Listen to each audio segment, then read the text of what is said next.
The question is, how damaging will those controversial images of Liberal leader Justin Trudeau be to his party's brand?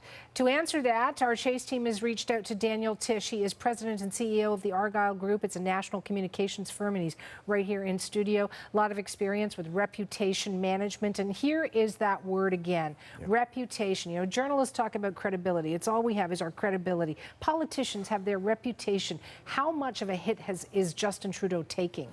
Well, I think this will be very damaging to Mr. Trudeau's brand, at least in the short term. Maybe not strictly because people will believe he's a racist. I actually don't believe most people think that. But it's perhaps yet another reason for, number one, people to question his judgment, and in the other element might be that it could reinforce the claims of the other parties that he's not as advertised. In the end, though, if I look at this, I think Trudeau's made his brand as an advocate of diversity. So those who don't like him already are likely to say, well, he's a hypocrite, right? Those who do like him and like his track record will be more likely to forgive him because he has a strong track record on those issues. And I think in the end, people are more likely to judge him based on the response of the 47-year-old Trudeau, not the actions of Trudeau when he was 19 or 29. I'm going to ask you about that, because is there a longevity, if you will, on stupid things we do? Well, there is, certainly. When you say longevity, meaning does it still matter? Yeah. Well, or is there a timeline? I mean, at some point, okay, that's history, it's gone. We don't look at that as the person you are today. Well, with all these little bun fights and brush fires we've seen in the campaign and this very big inferno now engulfing Mr. Trudeau, you know, there are two questions that emerge. One is about the candidate's judgment, right? And we're trying to assess, have they improved their judgment? You know, is there a sign of bad judgment today? Second, we're trying to assess their values, right? And so I think on judgment, people will probably judge him a bit harshly because there have been other knocks to his judgment in the last couple of years. On values, I'm not so sure the judgment will be so harsh. Now, what will be interesting here is not just watching the usual suspects. I think let's watch third parties. What are third parties going to say? Credible third parties who aren't known as partisans. I think it'll be important to look at new Canadians. You know, my family were Latin American immigrants to Canada. When I was a boy and we were new to Canada, we encountered a lot of racism because of our brown skin, but we tended to differentiate between people who were ignorant and insensitive and people who were truly racist. And this is not like one of those U.S. Southern governors who's been exposed to have worn blackface standing beside a guy in a Klan outfit, right? This is a drama teacher who did something incredibly foolish, and now we are judging him on his response to that and on his legacy of behavior. So it's a little bit more complex, particularly for new Canadians. I also want to judge, and since we seem to be judging, as Canadians, as voters, we have that right to judge our candidates and leaders, and we will make the ultimate judgment on October 21st. Yeah.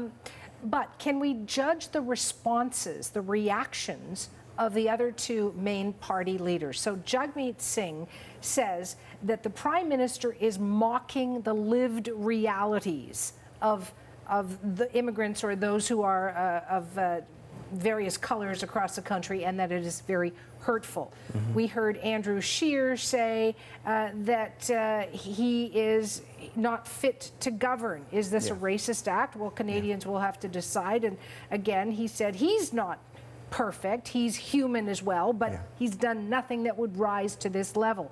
So if we're going to judge, how do you judge the reactions of the other leaders? Is Jagmeet Singh playing on this? Is Andrew Scheer putting words in people's hearts? I don't know. Yeah, there's no question they're both trying to play on it, and of course they're trying to play on it. But what does that say about the reaction? If you want to play on somebody's bad judgment, and I don't know. Well, we're in the middle of a toxic arms race, right? You know, when it comes to this. And actually, one big question for me is, are we going to see doubling down, or are we going to see détente, right? You know, are we going to see the parties continue to, okay, let's dig, and already this morning I was seeing other pictures of a Conservative candidate in blackface. I don't know if it's new or not. I just saw it on Twitter just before I walked on, right? And so are we going to see more and more of this? Or are all parties going to say, you know what, we're actually scorching our own earth here, right? I'm afraid to pick up an old yearbook. Yeah. Because of what I might find of me and my friends. Yeah. Well, and that's why I think, look, in the end, we judge when people have to respond to a crisis. Obviously, the best response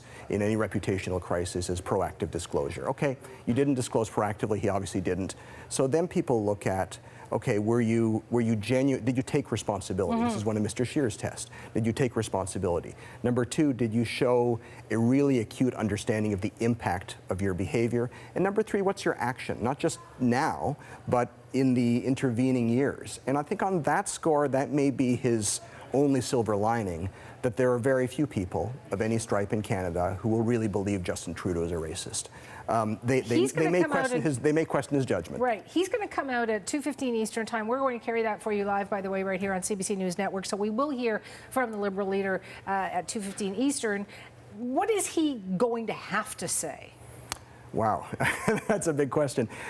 I think what I'd be looking for from him is a really clear and authentic statement of regret, a really clear statement from him that he deeply understands the consequences of such actions, and making it personal, not just saying, this is an opportunity for all of us to learn and so on and so forth. This is an opportunity for me to learn, right? And to ensure that, the values that I transmit as Prime Minister and the track record I have as Prime Minister, are aligned with the values of Canadians. And so it's going to be a very challenging one, veteran drama teacher, and this is one where there can't be any sign that he's acting. This has to be truly authentic, from the heart, in control, with a really strong message. We'll all be listening. I know you will be too. Daniel, great to have you on the program, and I'm sure we'll talk again. There's still a lot of campaign to go. Yeah, thank you. That's Daniel Tisch, President and CEO of the Argyle Group. This is CBC News Network. I'm Suhana Marchand. We are back in just a moment.